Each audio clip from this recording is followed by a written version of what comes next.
नमस्कार दोस्तों, स्वागत है आपका आपके अपने चैनल, आपके अपने परिवार, ज्ञान सागर एक यात्रा में। सबसे पहले आप सब लोगों से मैं माफ़ी चाहूँगी यदि पीछे से आपको कोई भी डिस्टर्बेंस या आवाज़ आती हो तो। आप प्लीज़ क्षमा कीजिएगा और उन सभी आवाज़ों को दरकिनार करते हुए पूरा वीडियो ज़रूर देखिएगा और सुनिएगा, क्योंकि स्वाध्याय करना हमारे जीवन के लिए बहुत ज़रूरी है। और अगर आप किताबें नहीं पढ़ पा रहे हैं, तो कम से कम वीडियो के ज़रिए आप ज्ञान को प्राप्त कर सकते हैं, क्योंकि कई लोगों को आदत नहीं होती किताब पढ़ने की, तो लोग नहीं पढ़ते हैं, लेकिन कई लोगों को अच्छा लगता है कि हम स्वाध्याय करें, धार्मिक पुस्तकों का या अलग-अलग पुस्तकों का, और उससे हमारा ध्यान बढ़ता है। तो कोई बात नहीं, अगर आप नहीं कर सकते तो वीडियो को देखिए, और ज्ञान प्राप्त करने के लिए कितनी भी मुसीबतें आएँ, किसी भी प्रकार के कष्ट आएँ, हम उन सब चीज़ों को दरकिनार करते हुए अपने ज्ञान को प्राप्त करना चाहिए।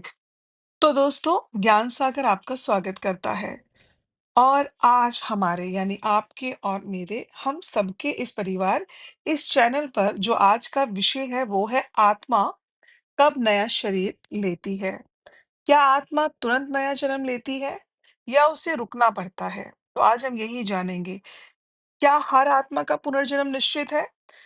आइए इस रहस्यमय यात्रा को समझते हैं, जन्म मृत्यु और पुनर्जन्म के बीच की बात को लेते हुए।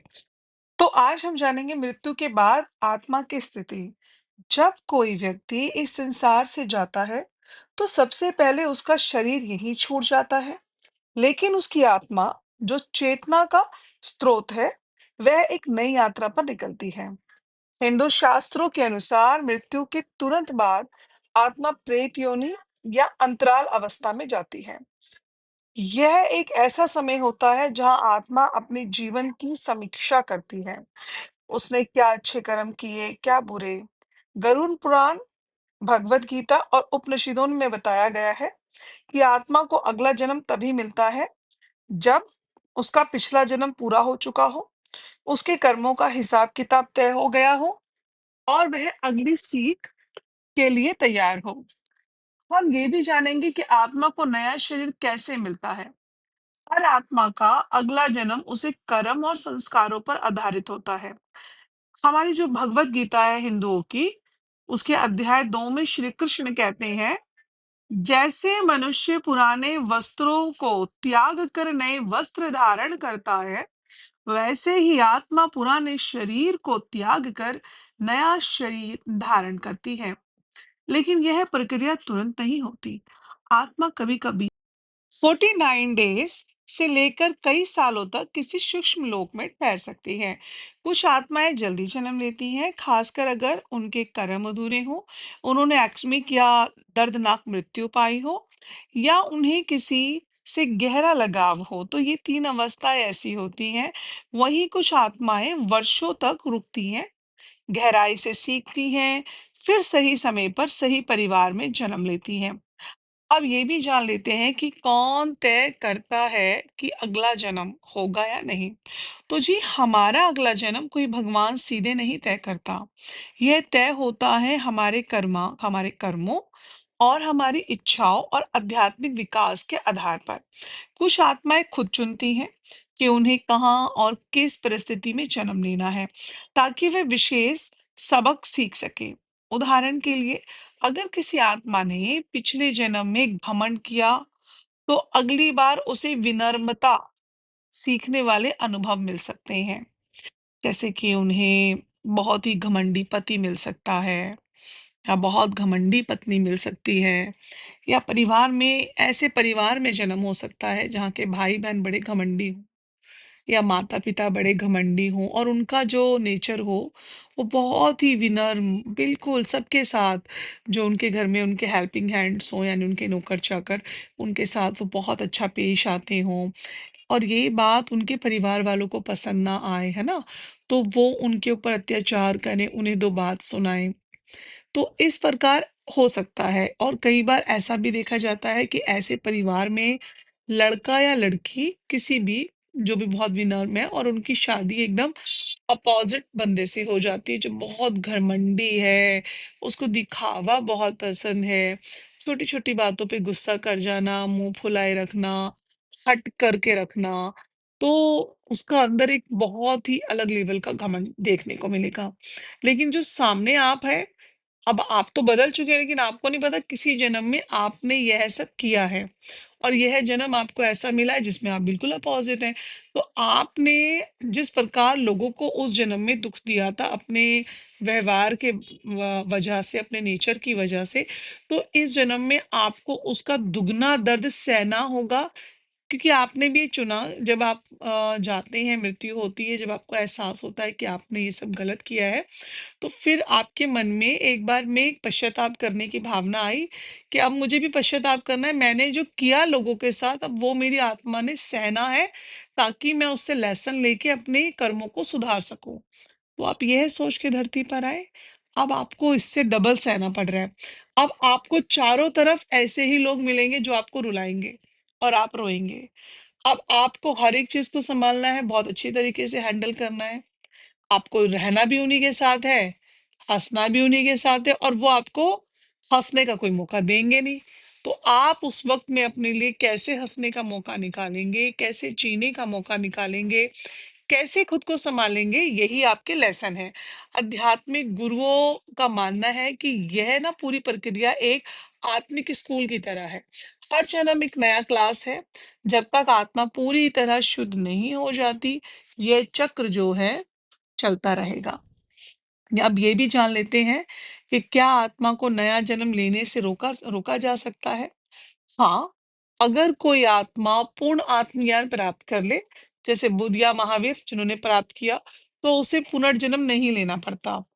उसे मोक्ष या निर्वाण मिल जाता है, लेकिन यह दुर्लभ है। ज्यादातर आत्माएं कई जन्मों तक यात्रा करती हैं, हर जन्म में कुछ नया सीखती हैं, कर्मों का फल भोगती हैं और आध्यात्मिक रूप से आगे बढ़ती हैं। देखो, तो दोस्तों, आत्मा ना नया शरीर जो है तभी लेती है जब पुराने जीवन की प्रक्रिया पूरी हो चुकी हो, कर्मों का लेखा जोखा तैयार हो और सीखने के लिए नया पाठ तैयार हो। हर आत्मा का सफर अनोखा होता है और यह सफर जन्मों जन्म तक चलता है। यही कारण है कि हम अपने कर्मों का ध्यान रखना चाहिए, हमें अपने कर्मों का। हम जब इस धरती पे आते हैं ना दोस्तों, तो हम भूल जाते हैं कि हम करने कुछ और आए थे। अब मैं कई आपको बताऊं ऐसी चीजें, कई महिलाएं हैं जिनमें करने के लिए बहुत कुछ क्षमता है, लेकिन वो घर में बंद गए। उन्होंने एक जीवन जिया, हाउसवाइफ वाला जीवन लिया, लेकिन वो करने कुछ आए थे, बट अब उन्होंने क्या करा, बच्चों में, परिवार में फँस गए। अब उनके ऊपर उनके बच्चे भी हावी हो जाते हैं, उनके पति भी हावी हो जाते हैं और वो ये तो भूल ही गए कि मैं इस धरती पे करने क्या आई हूँ। दुनिया में कोई भी आत्मा जिसने शरीर लिया, देखिए बाकी सब तो पाखंड है, बाकी सब तो विचार है कि ये लड़का है, ये लड़की है, ये औरत है, ये आदमी है। समाज ने जो रूल बना दिए वो सब एक पाखंड है। वो पाखंड ना होना तो हम लोग सुलझे रहेंगे। हम उलझे हुए हैं क्योंकि ये सब पाखंड हो रहा है। औरतों के लिए ये मर्यादा है, आदमियों के लिए ये मर्यादा है, बच्चों के लिए ये मर्यादा है। जबकि अगर हमें जीवन में हमें शुरू से ये संस्कार दिए जाएँ कि हमें अध्यात्म की ओर ध्यान देना है, हम जो कर्म करने आए हैं उसकी जिज्ञासा मन में रखें। परिवारजन जितने भी हमारे प्रियजन हैं, मित्रगण हैं, वो सब हमें इस चीज़ के लिए उकसाएँ कि तुम तो कुछ करने आए हो इस धरती पर, उस चीज़ को समझो। क्यों लोग अपना घर-बार त्याग कर आश्रम को जॉइन कर लेते हैं? क्योंकि उन्हें आध्यात्मिक मार्ग पे चलना होता है। देखिए, कुछ लोग तो पाखंड में हैं कि घर से परेशान हो गए हैं, तो परिवार का त्याग कर दिया, रिस्पॉन्सिबिलिटी उठानी ही नहीं है। फ्री का खाने को मिल रहा है, फ्री का रहने को मिल रहा है, तो वैसे लोग अपना और कर्म खराब कर रहे हैं, और ज़्यादा। लेकिन कुछ लोग इसलिए घर का त्याग करते हैं संसार का, क्योंकि उन्हें मोह-माया से निकल कर अपनी आध्यात्मिक उन्नति को पाना है। वैसे देखिए, घर-बार त्यागने की कोई ज़रूरत नहीं है। आत्मिक उन्नति आप सांसारिक जीवन में रहते हुए कर सकते हैं, क्योंकि गृहस्थ जीवन से बड़ा और संन्यास कोई नहीं है। गृहस्थ जीवन बहुत बड़ा संन्यास है, क्योंकि आप इसमें रहते हुए ना बहुत कुछ सीखते हो, बर्दाश्त करते हो और वहाँ तो आपको एक जैसे लोग मिलेंगे। अगर आप आश्रम में जाओगे वही रूटीन होगा, सुबह उठना है, पूजा-पाठ करनी है, नहाना है, भई स्नान के बाद इतने बजे भोजन होगा, इतने बजे सोना है, इतने बजे भजन है। लेकिन गृहस्थ जीवन में सब कुछ डिस्टर्ब होता है। उस टाइम पे आपको कैसे पता चलेगा कि हमें अपने कर्म सुधारने हैं? क्योंकि कर्मों के हिसाब से तो जीवन मिलना है और कुछ लोग मुक्ति के लिए आए होते हैं। लेकिन वो धरती पर आके अपने कोई पिता है मान लीजिए, जैसे मैंने माता के बारे में बताया, तो कोई पिता है, वो अपने बच्चों को ही पालने में उसने पूरा जीवन निकाल दिया या दारू पीने में ही निकाल दिया। भई अपना जीवन व्यर्थ कर लिया ना नशे-गांजे करके, या फिर परिवार को अच्छा जीवन देने के लिए उसने अपने बाल सफ़ेद कर लिए, अपनी हड्डियों को बूढ़ा कर लिया, च पूरी सुंदरता भी चली गई और बच्चों को बड़ा करने में, क्योंकि हमें यही पढ़ाया जाता है, लेकिन अगर हम बचपन से ही अपने बच्चों को, अपने परिवार को यह संस्कार दें कि बेटा तुम्हें आध्यात्मिक उन्नति करनी है, तो आप मेरे से लिखवा लीजिए, ये पूरा संसार जो है ना वो स्वर्ग जैसा हो जाएगा। और एक-दूसरे को अगर हम यह ज्ञान के लिए प्रोत्साहन करें, प्रोत्साहित करें, तो मुझे लगता है कि हर एक इंसान अपनी आध्यात्मिक उन्नति की ओर गौर करेगा। बट हम ऐसा नहीं करते, हम कहते हैं तुझे कमाना है, कल को तेरी शादी होनी है, तेरे बच्चे होने हैं, तूने सँभालना है, तू नहीं सँभालेगा तो कौन सँभालेगा? या तू घर के काम सीख ले, लड़कियों को यही तो कहते हैं। तो हम ना मोह-माया में फँसा देते हैं कि तू ये सीख ले, तुझे कल को काम आएगा, तेरी सास क्या बोलेगी? तो हम इन चीज़ों में फँसा कर क्या करते हैं, हम यह भूल जाते हैं कि हम ये चीज़ गलत कर रहे हैं। और ये सिर्फ़ एक धर्म की बात नहीं है, एक मज़हब की बात नहीं है। ये सभी धर्मों, सभी मज़हबों में यही होता है। जबकि सबको एक ही रास्ते पर, एक ही जगह जाना है, और हम भूल जाते हैं कि हम धरती पर क्यों और किस लिए आए हैं। दोस्तों, अगर आप लोग ये वीडियो देख रहे हैं, तो आपके अगर आपके बच्चे छोटे हैं और बड़े भी हो गए तो आप कोशिश करें, अपने बच्चों को ना बचपन से संस्कार दें कि देखो इस जीवन में हम तुम्हारे माता-पिता हैं, यह जीवन में तुम हमारी औलाद हो, पर तुम अपने अवचेतन मन से पूछो ना कि तुम इस धरती पे क्या करने आए हो? हम ना एक-दूसरे को जागरूक नहीं करते अध्यात्म के लिए। मैं आपको अगर अपने बारे में बताऊँ तो मैंने ऐसे कई मेडिटेशन ग्रुप बना रखे हैं, जिसमें हम लोग ना रिट्रीट्स करते रहते हैं, जाते रहते हैं, आध्यात्मिक स्पिरिचुअल आपस में सब लोग मिलते हैं और वर्ल्ड से हर जगह से लोग आते हैं। पूरे वर्ल्ड से, हर जगह से, कोने-कोने से, देश के, विदेश के लोग आते हैं, मिलते हैं, मेडिटेशन करते हैं। वहाँ हम लोग बात नहीं करते, मौन रहते हैं। तो ये हम लोग क्यों करते रहते हैं? ताकि हम अपनी आध्यात्मिक उन्नति को बढ़ा सकें, कर सकें। ऐसे मैंने कई ज़ूम पर भी ग्रुप बना रखे हैं, तो उसमें से मेरे 1-2 ग्रुप ही हैं, ज़्यादा ऐसे नहीं हैं, जो बड़े ही जिन्हें स्टार्टिंग करवाई मेडिटेशन की, तो कभी कोई आता नहीं, कभी कोई आता, कभी कोई नहीं आता, कभी कोई आता। और मेरे अधिकतर ग्रुप ऐसे हैं जो सुबह 4 बजे से पहले रेडी रहते हैं, 3 बजे से मतलब लोग ऑनलाइन आना शुरू हो जाते हैं और एक शाम का ग्रुप चलता है, उसमें भी लोग आना शुरू हो जाते हैं। लेकिन जो ग्रुप नहीं चल पाए, उसमें वो आत्माएँ बहुत ज़्यादा फँसी हुई हैं मोह-माया में।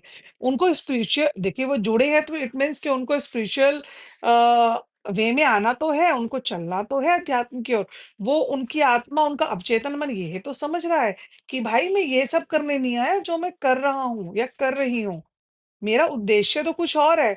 वो अवचेतन मन सुन रहा है, मगर जो ये मोह माया है ना, मेरा पति, मेरे बच्चे, मेरी पत्नी, ये जो चीज़ गड़बड़ाई हुई है ना, इसमें फँसने के कारण, सामाजिक चीज़ों में क जो है पड़ने के कारण, वो यह भूल गए हैं कि इसके ऊपर भी कुछ है, क्योंकि अभी वो इस चीज़ को भोग रहे हैं। उनको इसी में मज़ा आ रहा है कि और सबको खुश करने में लगे और ये नहीं पता उस आत्मा को कि भाई तुझसे कोई खुश नहीं होगा।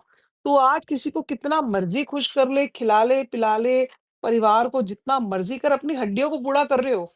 अपना वक़्त तुम्हारा जा रहा है, पर तुमसे कोई सिंगल बंदा खुश नहीं होगा, क्योंकि सबसे पहले अगर खुश करना है, तो स्वयं को खुश करो, अपने अवचेतन मन को खुश करो। बाहरी दुनिया से बात करने से बेहतर है कि हम अपने अवचेतन मन से बात करें। अगर ये बात आपको नहीं समझ में आती है, तो कभी भगवान शिव को ध्यान अवस्था में देखेंगे, तो आपका मन शांत होगा। क्या उनके पास परिवार नहीं था? भगवान शिव की अगर आप कथा पढ़ते हैं, भगवान शिव को जानते हैं, तो आप देखेंगे कि उनके पास सब कुछ होते हुए भी वो एक ध्यानी थे। आप कृष्ण को देखिए, उनके पास सब कुछ होते हुए भी वो ध्यानी थे। आप बुद्ध को देखिए, सब कुछ होते हुए भी ध्यानी थे। महावीर को देखिए, सब कुछ होते हुए भी ध्यानी थे, क्योंकि इन्होंने जन्म तो पाया मानव का, लेकिन उच्च लोक में पहुँचना था। देखिए, जो धरती पर आ गया है, वह मानव है। अपने कर्मों से इन्होंने अपने आप को भगवान बना लिया, क्योंकि 2% ज़्यादा दिमाग यूज़ किया ना हमसे, और यहाँ से मुक्त होकर वो और उच्च लोक में चले गए। भगवान की उपाधि तो धरती पे हमने दे दी। और ये ऐसा नहीं है कि इनको ये पहले से पता था कुछ था, ये धरती पर आने के बाद अपने अवचेतन मन से कनेक्ट रहे, जो हम आकर कहीं न कहीं उलझ कर ना इतना उलझ गए हैं, इतना उलझ गए हैं कि अब सुलझना भी मुश्किल सा लगता है। तो दोस्तों देखिए, सबसे पहले हमारी आत्मा, हम जो भी कर्म करते हैं, धरती से जब चली जाती है हमारी आत्मा, तो हमें कुछ टाइम मिलता है रुकने का वहाँ पर। उसके बाद वहाँ पर रुकने के बाद हम स्वयं से तय करते हैं कि हमें यह परिवार चाहिए, यह दोस्त चाहिए, यह पति चाहिए। हर एक रिश्ता, दुश्मन और दोस्त हम स्वयं चुनकर आते हैं। अपना टीचर तक हम स्वयं चुनकर आते हैं, ठीक है? तो हम खुद अपनी इच्छा से इस धरती पर आते हैं, हम किसी भगवान की इच्छा से इस धरती पे नहीं आते और वहाँ उस लोक में पहुँचने के बाद हमें कोई नहीं कहता कि तुम धरती पर जाओ। हम स्वयं से यह तय करते हैं कि हमें उस धरती पर जाकर अपने कर्मों को अच्छा करना है, चाहे हम किसी भी धर्म मज़हब से हों।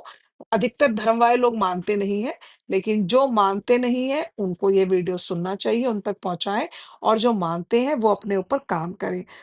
अगर दोस्तों आपको यह वीडियो ज्ञानवर्धक लगा हो, तो लाइक करें, शेयर करें और सब्सक्राइब करना ना भूलें। नीचे कमेंट में बताएं आप पुनर्जन्म में कितना विश्वास रखते हैं। और दोस्तों फिर मिलेंगे एक और रोचक विषय के साथ। तब तक आप लोग अपना ध्यान रखिए। धन्यवाद जी।